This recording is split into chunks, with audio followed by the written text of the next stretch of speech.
भूपेश बघेल की सरकार की घोर लापरवाही के कारण में इतना बड़ा हमारे साथ में अन्याय हुआ, इतना बड़ा आरक्षण का नुकसान हुआ है। उसके विरोध में साथ ही यहाँ पर हमारा सरगुजा और बस्तर संभाग, दोनों संभाग 5वीं अनुसूची संभाग है। यहाँ के सभी जिलों की नौकरियों में, तृतीय और चतुर्थ श्रेणी की नौकरियों में यहाँ के स्थानीय उम्मीदवार, स्थानीय अभ्यर्थी ही नौकरियों के लिए अप्लाई कर सकते थे, वह भी खत्म हो गया। तो ये दोनों बहुत बड़ा नुकसान पूरे आदिवासियों को हुआ है, जिससे आदिवासियों में काफ़ी गुस्सा है, पूरी तरह से फेल है। यहाँ के सभी वर्गों को ठगने का काम किया है।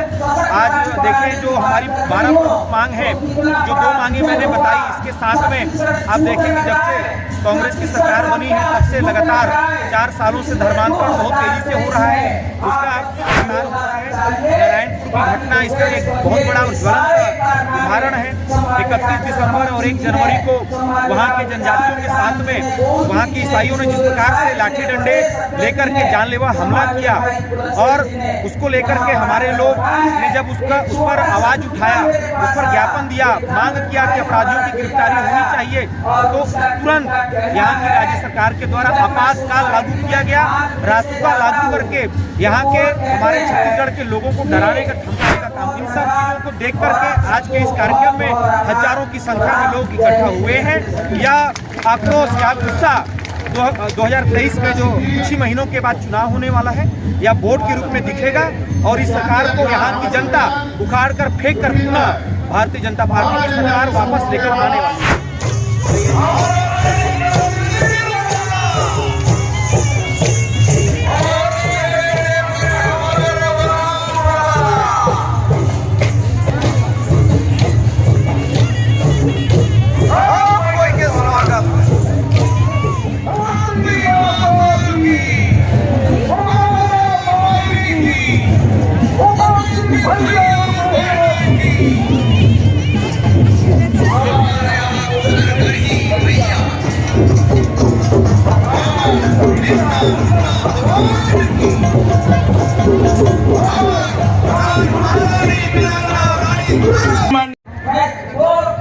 नमस्कार, आप देख रहे हैं सीजन 24। आज हम खड़े हैं सरगुजा दुर्गापुर में।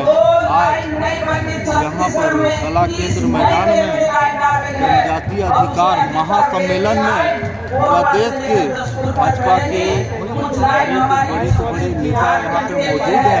आज हम बातचीत इंदर भगत जी से करेंगे, जो काफ़ी समाज को लेकर हर चीज़ में चर्चा करते हैं। बहुत बहुत धन्यवाद, और मैं सभी श्रोताओं को भी नमस्कार।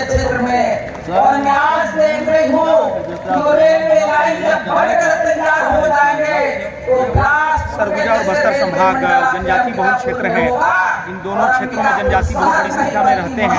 आज भारतीय जनता पार्टी के द्वारा सरगुजा संभाग के पूरे जनजातियों को लेकर के एक बहुत बड़ा कार्यक्रम रखा गया है, जनजाति अधिकार महासम्मेलन, जिसमें आप देख रहे हैं कि लगभग 30,000 से अधिक आदिवासी पूरे संभाग से यहाँ इकट्ठा हुए हैं, और जनजातीय विषयों पर लगातार यह कार्यक्रम दोपहर से चल रहा है। इसका एक बहुत सारे विषय हैं इस कार्यक्रम के।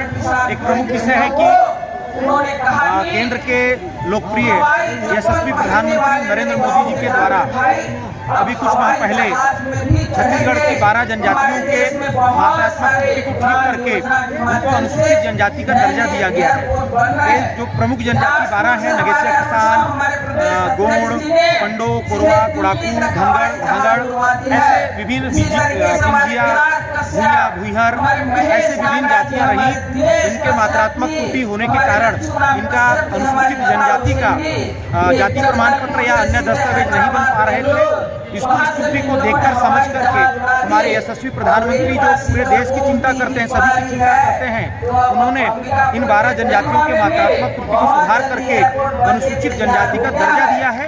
अब इनका जाति प्रमाण पत्र बनने लगेगा, और इनको आदिवासी समाज के सभी प्रकार के आरक्षण है, सभी प्रकार की योजनाओं का लाभ अब प्राप्त होना शुरू हो जाएगा। इसके साथ में बहुत सारे विषयों को लेकर के आज की यहाँ सम्मेलन आयोजित की गई है। खासकर हमारे छत्तीसगढ़ में हम देख रहे हैं कि सितंबर महीने में माननीय उच्च न्यायालय का एक निर्णय आया, उससे छत्तीसगढ़ में जो हमारी यहाँ जनसंख्या के आधार पर 32% का आरक्षण मिल रहा था, वह आरक्षण अब घट करके 20% हो गया है।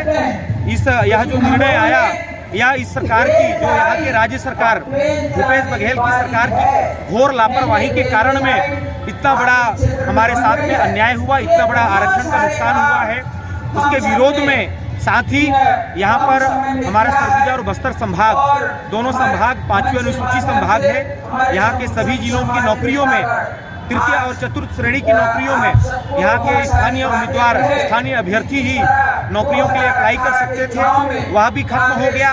तो ये दोनों बहुत बड़ा नुकसान पूरे आदिवासियों को हुआ है, जिससे आदिवासियों में काफ़ी गुस्सा है। और प्रमुख 2 मांगों को लेकर, और भी हमारे 10 से अन्य मांग हैं, उन सभी मांगों को लेकर के आज यह जनजातीय अधिकार महासम्मेलन आयोजित है, जिसमें हजारों की संख्या में पूरे सरगुजा संभाग से आदिवासी भाई बहन यहाँ इकट्ठा हुए हैं। क्या लगता है सरकार के 4 साल कैसा रहा और आगे क्या उसको कांग्रेस की सरकार पूरी तरह से फेल है। यहाँ के सभी वर्गों को ठगने का काम किया है। आज देखें, जो हमारी 12 प्रमुख मांग है, जो 2 मांगे मैंने बताई, इसके साथ में आप देखें कि जब से कांग्रेस की सरकार बनी है तब से लगातार 4 सालों से धर्मांतरण बहुत तेजी से हो रहा है। उसका विरोध पूरे प्रदेश में लगातार हो रहा है। नारायणपुर की घटना इसका एक बहुत बड़ा ज्वलंत उदाहरण है।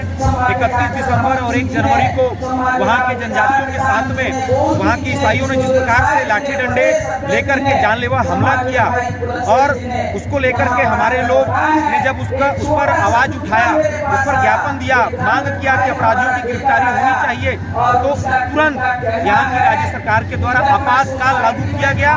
रासुका लागू करके यहाँ के हमारे छत्तीसगढ़ के लोगों को डराने का, धमकाने का काम कर रहा है। साथ ही यहाँ पर हमारे जनजातीय नेताओं को, जिन्होंने धर्मांतरण का विरोध किया, उन सब लोगों को विभिन्न धाराओं में रासुका में सीधे अंदर डाल दिया गया है, जेल के अंदर डाल दिया गया है। उन पे विभिन्न धाराओं में कार्रवाई की जा रही है, जो बहुत ही गैर कानूनी है।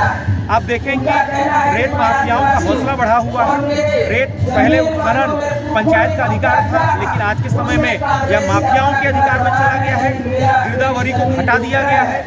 गिरदावरी में रकबा को कम करके धान खरीदा जा रहा है। हमारा प्रदेश धान का कटोरा कहा जाता है, या धान ज़्यादा उत्पादन किया जाता है, मगर आज किसान अपने धान को, अपने मेहनत से उगाए गए धान को बेचने के लिए भटक रहा है। वह अपना पूरा धान बेच नहीं पा रहा है, उसको उसका उचित दाम नहीं मिल पा रहा है। और भी बहुत सारे विषय हैं। बाक्साइड उत्खनन आप देखिए, कोयला उत्खनन देख लीजिए। यहाँ के लोग, यहाँ की जनता, यहाँ के गरीब लोग, यहाँ के आदिवासी लगातार उस पर विरोध कर रहे हैं। चिरगा का उदाहरण है, हसदेव अरण्य का उदाहरण है, बहुत सारे उदाहरण हैं। लगातार यहाँ के खनिजों को लूट करके बाहर भेजने का काम यहाँ के भूपेश बघेल की सरकार के द्वारा किया जा रहा है। आदिवासियों को ठगने का काम किया जा रहा है। आदिवासियों के हक अधिकार को छीनने का काम किया जा रहा है। तो निश्चित रूप से इन सब चीज़ों को देख करके आज के इस कार्यक्रम में हजारों की संख्या में लोग इकट्ठा हुए हैं। यह आक्रोश, यह गुस्सा 2023 में जो कुछ ही महीनों के बाद चुनाव होने वाला है, यह वोट के रूप में दिखेगा, और इस सरकार को यहाँ की जनता उखाड़ कर फेंक कर पुनः भारतीय जनता पार्टी की सरकार वापस लेकर आने वाली है। देख सकते हैं हमारे भी उधर भगत जी थे, जो काफ़ी बोला जाए हमारे सरगुजा संभाग के हर एक क्षेत्र में काफ़ी इनका पकड़ रहा है, और ये लंबे समय से क्षेत्र में आए हुए हैं। कई विभिन्न वर्गों को भली भांति जाते हैं, और काफ़ी संख्या में लाखों ग्रामीण और जनता एकत्रित थे। अब देखना होगा 2023 का चुनाव में आखिर जनता क्या देखती है, कि किसकी सरकार आएगी। इसी तरह के हम जनहित वीडियो आप सभी के लाते रहेंगे।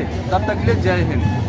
जी और डॉक्टर रमन सिंह जी हमारे लिए पक्का आवास दे रहे 16 लाख हमार जबले सरकार रहे तबले आवास बनी, लेकिन जबले कांग्रेस का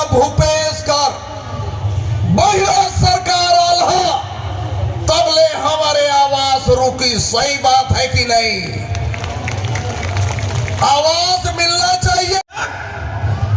भारतीय जनता पार्टी के सभी जिले के तमाम सारे पदाधिकारी, भारतीय जनता पार्टी के प्रदेश कार्य समिति के तमाम सारे सदस्यगण, सभी देवियों सज्जनों, माता बहन मान, सब कोई के जोहार।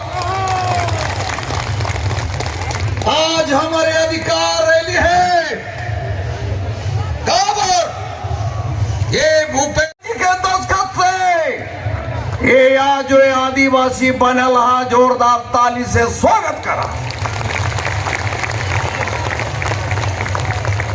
स्वागत करिए, ताली रुकना नहीं चाहिए। हमारे प्रदेश के सब नेता, सभी भाई बहन, सांसद आदरणीय कमल भान सिंह जी यहाँ स्वागत करा। हम